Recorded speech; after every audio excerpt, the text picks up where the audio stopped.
berniat serbu TNI yang menjalankan tugas keamanan. KKB kena ledakan ranjau dari belakang.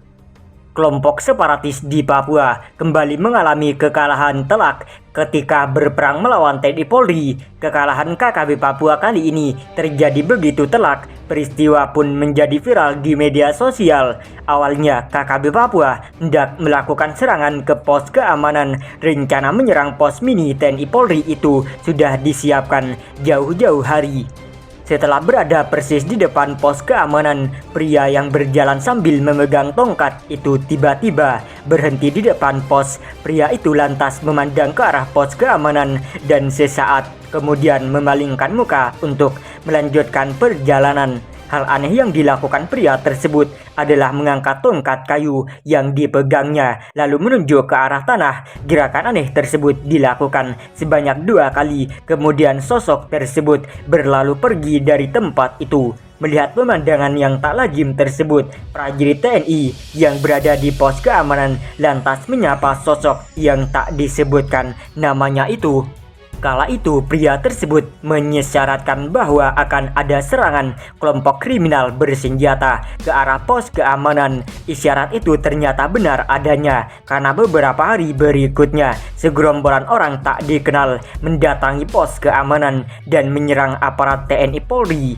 Oleh karena itu, ketika gustur tubuh pria itu memperlihatkan gerakan tangan yang aneh, tanda-tanda itu pun langsung direspon oleh aparat TNI Polri. Setelah pria itu menjauh dari pos keamanan, aparat TNI Polri pun langsung mengambil langkah-langkah konkret. Dengan kemampuan analisa militer yang dimiliki, prajurit TNI Polri pun mulai siaga. Ini dilakukan lantaran momen buruk dikhawatirkan akan segera menerjang markas mini TNI Polri di wilayah pedalaman Papua itu.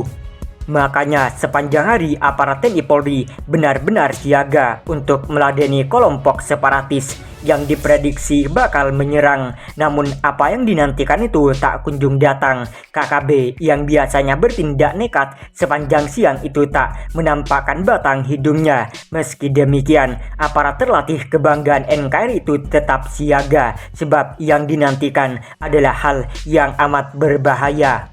Ketika malam hampir tiba, kesiagaan di markas TNI Polri itu mulai ditingkatkan. Tak hanya sebatas menyiapkan persenjataan, tapi pantauan terhadap situasi di sekitar markas pun mulai ditingkatkan. Bahkan analisa tentang kelemahan pos keamanan yang kemungkinan bisa dimanfaatkan KKB pun dilakukan. Untuk itu, ketika malam semakin larut, seorang prajurit TNI ditugaskan khusus untuk memasang jebakan di seputaran pintu gerbang bagian belakang pos keamanan. Tugas itu pun berakhir sempurna dan beberapa ranjau terpaksa dipasang agar memudahkan TNI Polri memantau kehadiran KKB. Detik-detik berlalu dalam situasi yang cukup mendebarkan. Bahkan ketika hari semakin larut, kesiagaan semakin ditingkatkan. Dalam penantian dan menegangkan itu, pantauan ke sekitar pos keamanan ditingkatkan sebab waktu yang dikhawatirkan pasti akan segera datang. Benar saja, saat jarum jam mulai condong di dini hari, tiba-tiba jebakan di belakang pos keamanan berdentum keras. 2 bunyi ledakan berkuatan rendah memecah kesunyian malam yang diikuti dengan rentetan bunyi tembakan ke arah pos keamanan. Dalam situasi tersebut, prajurit TNI pun terpaksa meladeni serangan dini hari tersebut. Agar tak membuang-buang peluru, prajurit TNI Polri terpaksa memilah-milah serangan. TNI Polri tak menghambur peluru sebagaimana yang dilakukan kelompok kriminal bersenjata. Yang dilakukan TNI Polri adalah membalas tembakan terlebih-lebih dari senjata yang memuntahkan peluru ke pos keamanan. Artinya hanya senjata yang menembak ke arah pos keamanan yang dibalas pula dengan tembakan oleh TNI Polri. Sementara KKB yang tak menembak tak dibalas pula oleh prajurit terlatih kebanggaan Indonesia. dalam pola tersebut yang hendak ditunjukkan TNI Polri ke KKB adalah hentikan kebiasaan menyerang, sebab hal seperti itu bisa dilakukan pula oleh TNI Polri. Strategi TNI Polri malam itu benar-benar gitu, karena tak semua anggota KKB merenggang nyawa di tempat tersebut. Mungkin karena anggota KKB berjatuhan di medan laga sehingga KKB pun menghentikan serangan. Mereka kemudian memilih melarikan karena tak sanggup merobohkan TNI Polri. Sementara seorang komandan lapangan KKB yakni Pamne Kogoya mengungkapkan fakta yang kemungkinan ada kaitan dengan peristiwa malam itu.